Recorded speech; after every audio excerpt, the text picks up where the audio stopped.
Hi అండి. ఎలా ఉన్నారు అందరూ? Welcome to the Mounika Simha vlogs. ఈరోజు వీడియో వచ్చేసేసి గోబీ పరోటా ఈజీగా ఏ విధంగా ఇంట్లో ప్రిపేర్ చేసుకోవచ్చు అనేది చూపిస్తానండి. చాలా అంటే చాలా ఈజీగా, టేస్టీగా ఇంట్లో మనం ప్రిపేర్ చేసుకోవచ్చు అనమాట. అలాగే నా తరపున ఒక చిన్న రిక్వెస్ట్, నా వీడియోస్ కానీ మీకు నచ్చినట్టయితే మాత్రం ప్లీజ్ లైక్ చేయండి. ఫ్రెండ్స్ అండ్ ఫ్యామిలీ మెంబర్స్కి షేర్ చేయండి. మరోసారి చూసే వాళ్ళు మాత్రం సబ్స్క్రైబ్ చేసుకోవడం అసలు మిస్ అవ్వద్దు. అలాగే ఇక్కడ నేను ఈ పరోటా వచ్చేసి గోధుమ పిండితో ప్రిపేర్ చేస్తున్నానండి. ఒక హాఫ్ కేజీ కంటే కొంచెం ఎక్కువనే గోధుమ పిండి తీసుకున్నాను. అందులో కొద్దిగా సాల్ట్ యాడ్ చేసుకుంటున్నాను. కొంతమంది మైదాతో కూడా ప్రిపేర్ చేస్తూ ఉంటారు. కానీ గోధుమ పిండితో కూడా చాలా టేస్టీగా, హెల్తీగా ఉంటుందండి మైదా కంటే. మైదా అయితే బాగా సాగుతుంది, చాలా పల్చగా చేసుకోవచ్చు, లోపల స్టఫ్ కూడా బయటికి రాకుండా ఉంటుంది అనుకుంటారు. కానీ గోధుమ పిండితో కూడా మనకి లోపల స్టఫ్ అనేది బయటికి రాకుండా క్లీన్గా ప్రిపేర్ చేసుకోవచ్చు అనమాట. చిన్న చిన్న ట్రిక్స్ ఉంటాయి, అవి ఫాలో అయితే మనం ఈజీగా ప్రిపేర్ చేసుకోవచ్చు. ఇక్కడ నేను కొద్దిగా తగినన్ని వాటర్ యాడ్ చేసేసుకొని పిండిలో బాగా మెత్తగా కలుపుకున్నాను. కొద్దిగా లూజ్ ఉండాలండి పిండి అనేది, మరీ గట్టిగా ఉండకూడదు అనమాట. అలా లూజ్ ఉంటే ఏంటంటే మనకి స్టఫ్ అనేది బయటికి రాకుండా మొత్తం కవర్ అవుతుందన్నమాట.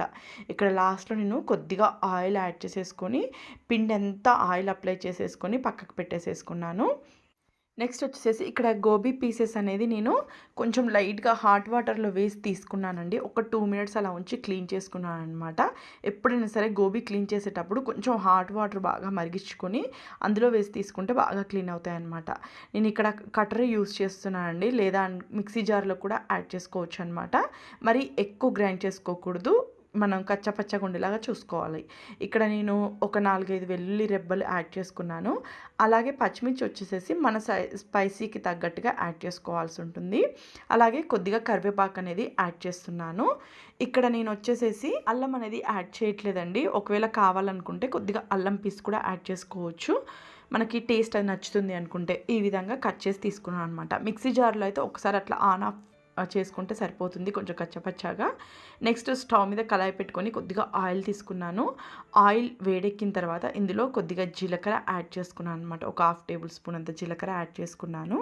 అలాగే ముందుగా మనం కచ్చపచ్చగా కట్ చేసుకున్నాం కదా, ఆ పీసెస్ కరివేపాకు అండ్ పచ్చిమిర్చి, వెల్లుల్లి ఇవి కట్ చేసుకున్నాం కదా, ఆ పీసెస్ అనేది యాడ్ చేస్తున్నాను. ఒకవేళ మిక్సీ జార్లో కూడా మనం వేసుకోవాలనుకుంటే మరీ చెప్తున్నానండి, మరి మెత్తగా పేస్ట్ లాగా కాకుండా కొంచెం కచ్చపచ్చగా అయ్యేలా చూసుకోండి. మరి మెత్తగా పేస్ట్ లాగా అయిందనుకోండి, దీని టేస్ట్ అనేది డిఫరెంట్గా అనిపిస్తుంది అనమాట. ఇక్కడ కొంచెం లైట్గా పచ్చివాసన పోయేంత వరకు ఫ్రై చేసుకుంటే సరిపోతుంది. మరి ఎక్కువ కలర్ చేంజ్ అయ్యేంత వరకు ఫ్రై చేసుకోవాల్సిన అవసరం లేదు. కొంచెం లైట్గా మనకి ఆ పచ్చివాసన అనేది పోతే సరిపోతుందన్నమాట. నెక్స్ట్ వచ్చేసి గోబీ పీసెస్ మనం క్లీన్ చేసి తీసుకున్నాం కదా, అందులో వాటర్ అనేది లేకుండా చూసుకోండి. మన జల్లీలో వేసుకున్న తర్వాత ఒక 5 మినిట్స్ అలానే వదిలేస్తే మనకి వాటర్ ఏం లేకుండా కిందికి వెళ్ళిపోతుంది అనమాట వాటర్ అంతా. ఇక్కడ నేను ఈ గోబీ పీసెస్ కూడా కొంచెం చిన్న చిన్న పీసెస్ లాగా కట్ చేసుకుంటున్నాను అనమాట. మనం స్టఫింగ్ పెట్టుకోవడానికి ఇలా చిన్న పీసెస్ అయితే కరెక్ట్గా ఉంటుంది. మరీ మెత్తగా కాకుండా చూసుకోండి, కొంచెం కచ్చపచ్చగా ఉంటూనే మనకు తినేటప్పుడు ఆ ఫ్లేవర్, ఆ టేస్ట్ అనేది చాలా బాగుంటుందన్నమాట. ఇక్కడ నేను పచ్చిమిర్చి అవి కొంచెం లైట్గా ఫ్రై చేసుకున్నాను, పచ్చివాసన పోయేంత వరకు. అందులో కొద్దిగా పసుపు యాడ్ చేసుకున్నానండి. ఒక 1/2 టేబుల్ స్పూన్ అంత పసుపు, చిన్న టేబుల్ స్పూన్ తోటి 1/2 టేబుల్ స్పూన్ పసుపు అనేది యాడ్ చేసేసుకొని నెక్స్ట్ ఆ పసుపు 2 మినిట్స్ ఫ్రై చేసుకున్న తర్వాత ముందుగా మనం కట్టర్లో కట్ చేసుకున్నాం కదా గోబీ పీసెస్, అవి కూడా యాడ్ చేసేసుకొని కొద్దిగా సాల్ట్ అనేది వేసుకొని ఫ్రై చేసుకుంటున్నాను. మరీ ఎక్కువ అయితే ఫ్రై అసలు చేసుకోవద్దు, కొంచెం లైట్గా ఒక 2 మినిట్స్ అలా ఫ్రై చేసుకుంటే సరిపోతుందన్నమాట. ఇక్కడ నేను మొత్తం సాల్ట్ యాడ్ చేసిన తర్వాత ఒకసారి మొత్తం బాగా కలిసేలాగా కలిపేసేసుకొని నెక్స్ట్ ఇందులోకి ఒక 1/2 టేబుల్ స్పూన్ వరకు జీలకర్ర పొడి యాడ్ చేస్తున్నానండి. జీలకర్ర పొడి ఫ్లేవర్ అనేది చాలా బాగుంటుందన్నమాట ఇందులోకి. లేదు అనుకుంటే గరం మసాలా ఆ ఫ్లేవర్ మాకు నచ్చుతుంది, యాడ్ చేసుకుంటామన్నా యాడ్ చేసుకోవచ్చు, ఏం పర్లేదు. కానీ నేను ఇక్కడైతే మాత్రం జీలకర్ర కొంచెం లైట్గా జీలకర్ర ఫ్రై చేసేసుకొని పొడి చేసి పెట్టుకుంటానమాట. ఇలా కొన్ని రెసిపీస్లలోకి నేను గరం మసాలా, ధనియాల పొడి ఏమీ యాడ్ చేయకుండా ఓన్లీ జీలకర్ర పొడి మాత్రం యాడ్ చేసుకుంటూ ఉంటాను. ఆ ఫ్లేవర్, ఆ టేస్ట్ అనేది చాలా అంటే చాలా బాగుంటుంది. ఇక్కడ నాకు రెడీ అయిపోయిందండి. లోపల స్టఫ్ అనేది పక్కకు పెట్టేసేసుకుంటున్నాను. నెక్స్ట్ వచ్చేసేసి ముందుగా కలిపి పెట్టుకున్నాం కదా గోధుమ పిండి, అది ఒకసారి బాగా కలిసేలాగా కలిపేసేసుకుంటున్నాను అనమాట. మనకి చాలా అంటే చాలా స్మూత్గా వస్తాయండి ఈ పరోటా అనేది. అంతేకాకుండా గోధుమ పిండి అనేది కొంతమంది కొద్దిగా గట్టిగా కలుపుతూ ఉంటారు చపాతీలు చేసేటప్పుడు కూడా. అలా కాకుండా పిండి అనేది కొద్దిగా లూజ్గా ఉందనుకోండి, మనకి చపాతీలు కూడా చాలా మెత్తగా వస్తాయన్నమాట. ఎంత పల్చగా చేసుకున్నా కానీ మెత్తగా ఉంటాయి. పిండి అనేది మరీ గట్టిగా కలిపి పెట్టుకున్నాం అనుకోండి, చపాతీలు మనం మందంగా చేసినా కానీ గట్టిగా అనిపిస్తూ ఉంటాయన్నమాట. పిండి కలుపుకోవడంలో కూడా ఉంటుంది. మరీ చేతికి అతుక్కోకూడదు, అలా అని మరీ గట్టిగా ఉండకూడదు. మనం చేతితో తీసుకొని ఉండలు చేసుకునేటప్పుడు చాలా స్మూత్గా రావాలన్నమాట పిండి. అలా ఉందనుకోండి మనకి పిండి అనేది పర్ఫెక్ట్గా ఉన్నట్టు అనమాట. ఇక్కడ ముందుగా నేను కొద్దిగా ఉండలు చేసుకున్నానండి. ఫస్ట్ ఒక 2-3 చూపిస్తాను అనమాట. ఈ లోపు స్టఫ్ కూడా మనకి లోపలిది బాగా చల్లారాలి. చల్లారిన తర్వాతనే స్టఫింగ్ అనేది చేసుకోవాలన్నమాట. వేడివేడిదైతే కుదరదు. ఎందుకంటే ఆ వేడి మీద అలానే స్టఫింగ్ చేసుకున్నాం అనుకోండి, మనం చపాతీ రుద్దుకునేటప్పుడు మనకి ఆ ఆవిరికి మొత్తం లీక్ అయ్యి బయటకు వచ్చేస్తూ ఉంటుందన్నమాట. ఇది అనేది కొంచెం చల్లారనివ్వాలి. నేను దించి కింద పెట్టేసేసుకొని కలిపేసేసుకొని మళ్ళీ అట్లా కూడా చల్లారట్లేదని సపరేట్ గిన్నెలోకి అనేది తీసుకున్నాను అనమాట. కొంచెం లైట్ వేడిగా ఉంది. నేను ముందుగా కొద్దిగా చిన్నగా చపాతీలాగా చేసుకుంటున్నాను అనమాట. కొద్దిగా చిన్న చపాతీలాగా చేసుకొని అందులో స్టఫింగ్ అనేది మనం పెట్టుకోవాల్సి ఉంటుంది. లేదా మనం చేయితోటి నార్మల్గా ఒత్తేసుకోవచ్చండి. అంటే చేయితోటి నార్మల్గా ఒక ఉండ తీసుకొని ప్రెస్ చేసుకోవాలనుకున్నా అలా కూడా చేసుకోవచ్చు అనమాట. నేను మళ్ళీ చూపిస్తాను. ముందుగా అయితే ఒక చిన్న చపాతీలాగా ప్రిపేర్ చేసేసుకొని, ముందుగా మనం ఫ్రై చేసుకున్న స్టఫ్ అనేది ఉంది కదా, అది అనేది సెంటర్లో పెట్టేసేసుకొని మనం క్లోజ్ చేసుకోవాల్సి ఉంటుంది. నేను ఇక్కడ మరీ చెప్తున్నానండి, ఈ క్యాలీఫ్లవర్ అనేది మనకి ఎక్కువగా వేగకూడదు అనమాట. క్యాబేజీ కానీ క్యాలీఫ్లవర్తో కానీ, అలాగే మనము ఆలు పరోటా ప్రిపేర్ చేసుకుంటాం కదా, ఇలా ఏ పరోటా అయినా సరే ఒకే ప్రాసెస్ ఉంటుందన్నమాట. లోపల స్టఫింగ్ పెట్టుకొని ఆ క్లోజింగ్ అనేది చాలా జాగ్రత్తగా చేసుకోవాల్సి ఉంటుంది. మనకి గోధుమ పిండిది కలుపుకునేటప్పుడు కొంచెంగా గట్టిగా కలుపుకున్నాం అనుకోండి, ఈ స్టఫింగ్ అనేది మనం చపాతీ రుద్దుకునేటప్పుడు మొత్తం బయటకు వచ్చేస్తుంది అనమాట. అదే పిండి కొద్దిగా లూజ్గా ఉందనుకోండి, మనకి ఆ స్టఫింగ్ అనేది బయటికి రాకుండా కరెక్ట్గా ఉంటుంది. ఇక్కడ నేను మొత్తం గట్టిగా చేసేసుకొని ఎడ్జెస్ అంతా క్లోజ్ చేసుకుంటున్నాను అనమాట. ఒకవేళ మనకి ఎక్స్ట్రా ఎక్కువ పిండి అనిపిస్తే తీసేయండి, లేదా కొంచెమే లైట్గా ఉందంటే లోపలికి నేను ఇక్కడ చూపించాను కదా వీడియోలో, అలా లోపలికి పెట్టేసేసుకొని ఇంకా చపాతీ రుద్దేసేసుకోవడమే. రుద్దుకునేటప్పుడు కొంచెం స్లోగా రుద్దుకోండి, మరి గట్టిగా ప్రెస్ చేసి కాకుండా స్లోగా రుద్దుకోండి. అలాగే చపాతీ రుద్దేటప్పుడు ఏంటంటే నేను ఎక్కువగా రైస్ ఫ్లోర్ యూస్ చేశానండి. రైస్ ఫ్లోర్ యూస్ చేయడం వల్ల మనకి చపాతీ అనేది చాలా అంటే చాలా స్మూత్గా ఉంటాయి. చాలామంది ఏంటంటే రైస్ ఫ్లోర్ యూస్ చేస్తే గట్టిగా వస్తాయేమో అనుకుంటారు. కాదండి, చాలా అంటే చాలా స్మూత్గా ఉంటాయి రైస్ ఫ్లోర్ యూస్ చేస్తే. పిండి ఏంటంటే ఒక్కొక్కసారి ఫ్లోర్కి అతుక్కుంటూ ఉంటుంది కదా, అలా అతుక్కోకుండా మనకు పర్ఫెక్ట్గా వస్తాయి అన్నమాట చపాతీ అనేది. ఇక్కడ నేను చేసేసాను చూడండి, కొంచెం ఫాస్ట్ ఫార్వర్డ్లో పెట్టాను అనమాట రుద్దేది మాత్రము. ఇక్కడ మనం ఫస్ట్ ఒక స్టైల్లో చూపించాను కదా, మనం చపాతీ ఫస్ట్ చిన్న చపాతీ ప్రిపేర్ చేసుకొని తర్వాత స్టఫింగ్ చేయడము. ఇక్కడ వచ్చేసేసి చేతి వేళ్ళతోటే మనము ఈక్వల్గా పిండి ఉండంతా ఈక్వల్గా ఉండేలా చూసుకోవాలన్నమాట. ఇక్కడ నేను వేళ్ళతోటే మొత్తం ఈక్వల్గా ఉండేలాగా ప్రెస్ చేసేసుకొని లోపల స్టఫింగ్ అనేది పెట్టేసేసుకుంటున్నాను. చాలా ఈజీ ప్రాసెస్ అండి. పిల్లలకి లంచ్ బాక్స్ అనే కాదండి, ఈవినింగ్ టైంలో మనం స్నాక్స్ రూపంలో ప్రిపేర్ చేయొచ్చు.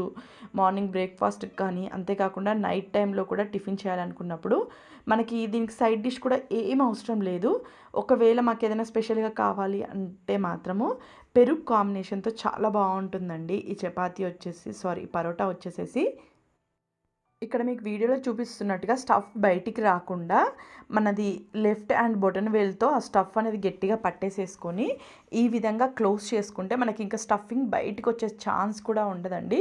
కరెక్ట్గా క్లోజ్ అయిపోతుంది అనమాట. మళ్ళీ లాస్ట్లో ఎడ్జెస్ కూడా మనం గట్టిగా నలుపుతూ క్లోజ్ చేసేసుకుంటే ఈజీగా క్లోజ్ అయిపోతుంది. చాలా ఈజీగా ప్రిపేర్ చేసేసుకోవచ్చు. మనకి లీకేజ్ బయటికి అంతా లీక్ అవుతుందనే ప్రాబ్లం కూడా ఏముండదు. చాలామంది ఆ ప్రాబ్లం తోటి మైదాతో ప్రిపేర్ చేస్తూ ఉంటారు. మీకు బాగా వస్తాయి కానీ మాకు అంత బాగా రావు, స్టఫ్ అంతా బయటకు వచ్చేస్తూ ఉంటుంది, అందుకని మేము మైదా పిండితో ప్రిపేర్ చేస్తామని చాలామంది నాకు చెప్తూ ఉంటారనమాట. ఇక్కడ నేను వీడియో మరీ లెంతీగా అనిపిస్తుంది అని చెప్పేసి కొంచెం ఫాస్ట్ ఫార్వర్డ్లో చూపించానండి. చపాతీ రుద్దుకోవడము మనకి లైట్గా రుద్దాలి, మరి ఎక్కువ ప్రెస్ చేసి కోలని రుద్దొద్దు అనమాట. ఇక్కడ నేను చూపిస్తున్నాను చూడండి, ఈ విధంగా ఆ చేతిలోంచి ఈ చేతిలోకి వేసుకున్నా కానీ ఎక్కడ మనకి లీక్ అనేది కాలేదండి. లోపల పెట్టుకున్న స్టఫ్ అనేది చాలా పర్ఫెక్ట్గా ఉంటుందన్నమాట. నేను ఇక్కడ మళ్ళీ ఒకసారి చూపిస్తున్నాను చూడండి. మనం ఫింగర్ తోటే మనం చపాతీ ఉండ ప్రిపేర్ చేసుకున్నాం కదా ముందల, మనం బొట్నేలతోటే ఆ ఉండను అనేది కొంచెం అంటే మరీ ఎక్కువ మందంగా లేకుండా కొంచెం పల్చగా ఉండేట్టుగా మనం చపాతీలాగా ప్రిపేర్ చేసేసుకొని లోపల స్టఫ్ అనేది మనం కొంచెం తక్కువ క్వాంటిటీ తీసుకోవాల్సి ఉంటుందండి. మరి ఎక్కువ క్వాంటిటీ తీసుకుంటే ఏంటంటే లీక్ అయ్యే ఛాన్సెస్ కూడా ఉంటాయన్నమాట.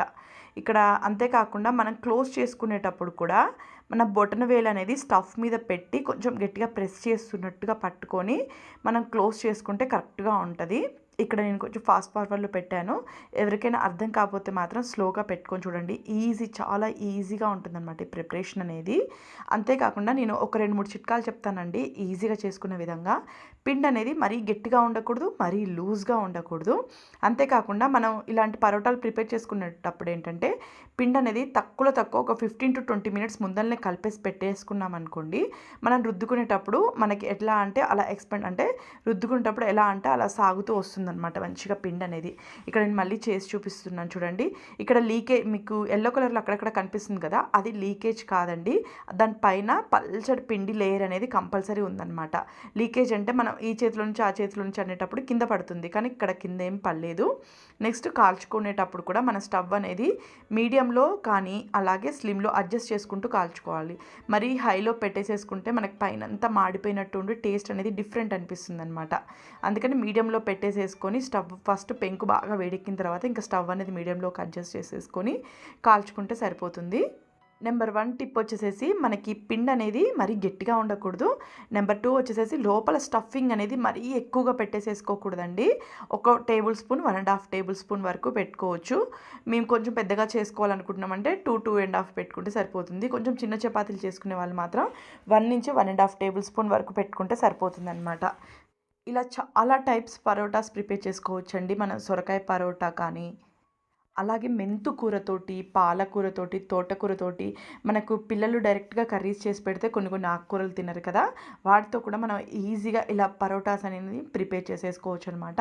నాకు ఇక్కడ ఒక పరోటా కాలిపోయిందండి, తీసేసుకొని నెక్స్ట్ ఇంకొక పరోటా అనేది చేసేసుకుంటున్నాను అనమాట.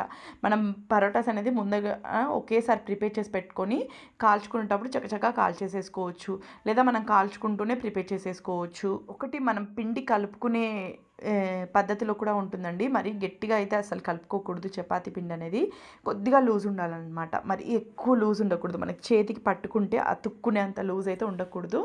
అది మెయిన్ ఇంపార్టెంట్ అనమాట. మనం చపాతీ పైన పరోటాల పైన కొద్దిగా నెయ్యి అనేది అప్లై చేసుకోండి. చాలా అంటే చాలా టేస్టీగా ఉంటుందన్నమాట. ఇంకా పరోటా వచ్చేసేసి ఇదే విధంగా మనం ఎన్ని పరోటాలు కావాలంటే అన్నీ ప్రిపేర్ చేసేసుకోవచ్చు అనమాట. ఇక్కడ నాకు కాలిపోయాయండి పరోటాలని తీసేసుకున్నాను అనమాట. ఇక్కడ మీకు చూపిస్తున్నాను చూడండి. మరీ ఎక్కువ మందంగా కూడా ఏం లేవు, పల్చడగానే ప్రిపేర్ చేసుకున్నాను అనమాట. అంతేకాకుండా ఇవి నేను మీకు రోల్ చేసి కూడా ఫస్ట్లో చూపించాను కదా, రోల్ చేయడానికి కూడా మనకి ఈజీగా అవుతాయి అన్నమాట ఈ పరోటాలు. మనకి చల్లారిన తర్వాత కావాలన్నా తినొచ్చు, లేదా వేడివేడిగా కావాలన్నా తీసుకోవచ్చు. మనకి స్టఫ్ సైడ్ అమ్మటి ఇంకా చట్నీస్ కానీ ఏదైనా కర్రీస్ కానీ ఏం అవసరం లేదండి. అలానే కావాలన్నా కానీ డైరెక్ట్గా తీసుకోవచ్చు అనమాట. ఆల్రెడీ ఇందులో పచ్చిమిర్చి, వెల్లుల్లి వేసాం కదా, కొంచెం స్పైసీగా ఉంటాయి అన్నమాట. చాలా టేస్టీగా ఉంటాయి. ట్రై చేసి చూడండి, చాలా ఇష్టంగా తినేస్తారనమాట ఎవరైనా సరే. మీరు ఎన్ని పరోటాలు చేసి పెట్టినా కానీ ఎట్టే ఖాళీ అయిపోతాయి. మీకు ప్రిపేర్ చేసినప్పుడు ఎంత మెత్తగా ఉంటాయో పరోటాలు, చల్లారిన తర్వాత కూడా అంతే మెత్తగా ఉంటాయన్నమాట. ఇక్కడ నేను మీకు ఫోల్డ్ చేసి చూపిస్తున్నాను చూడండి ఎంత మెత్తగా ఉన్నాయో. మనం ఎలా అంటే అలా ఫోల్డ్ చేసుకోవచ్చు అనమాట ఈ పరోటాని. అంతేకాకుండా మనం ఎక్కడికైనా ట్రావెలింగ్ కానీ, పిక్నిక్ కానీ అలా వెళ్తుంటాం కదా, ఆ టైంలో కూడా ఈజీగా ప్రిపేర్ చేసేసుకొని తీసుకెళ్ళొచ్చు. లోపల ఒకసారి మీకు చూపిస్తున్నానండి లేయర్ ఎలా ఉంది ఏంది అని చెప్పేసి చూపిస్తున్నాను అనమాట. ఇక్కడ నేను కొద్దిగా పీస్ కట్ చేసేసి ఇక్కడ మీకు చూస్తే అర్థమవుతుంది డబుల్ లేయర్ లాగా ఎలా వచ్చిందో. లోపల స్టఫింగ్ అనేది అలానే ఉండిపోయింది. ఇక్కడ మీకు తెలుస్తుంది కదా, మనకి బయట ఎక్కడ లీకేజ్ అనేది కాలేదన్నమాట. లోపల స్టఫింగ్ అనేది అలాగే ఉంది. చాలా అంటే చాలా పల్చగా వచ్చాయి. 2 లేయర్స్ లాగా ఉండిపోయిందనమాట లోపల. నేను ఒకసారి మళ్ళీ మీకు చూపిస్తున్నాను చూడండి, జూమ్ చేసి. ఇక్కడ లోపల అనేది మనకి స్టఫింగ్ ఇక్కడ మీకు చూసి తెలుస్తుంది ఎంత పల్చగా ఉన్నాయో. మనకి లోపల స్టఫింగ్ అనేది బాగా తెలుస్తుంది కదా. తక్కువ క్వాంటిటీ పెట్టుకుంటే ఏంటంటే లోపల స్టఫింగ్ ఈ విధంగా ఎంత పల్చగా కావాలంటే అంత పల్చగా చేసుకోవచ్చు అనమాట. ఎక్కువ స్టఫింగ్ పెట్టుకుంటే లీకేజ్ అవుతుంది. అందుకని నేను మరీ చెప్పాను, స్టఫింగ్ పెట్టుకునేటప్పుడు కొంచెం తక్కువగా పెట్టుకోవాలి అని చెప్పేసి. Thank you very much watching.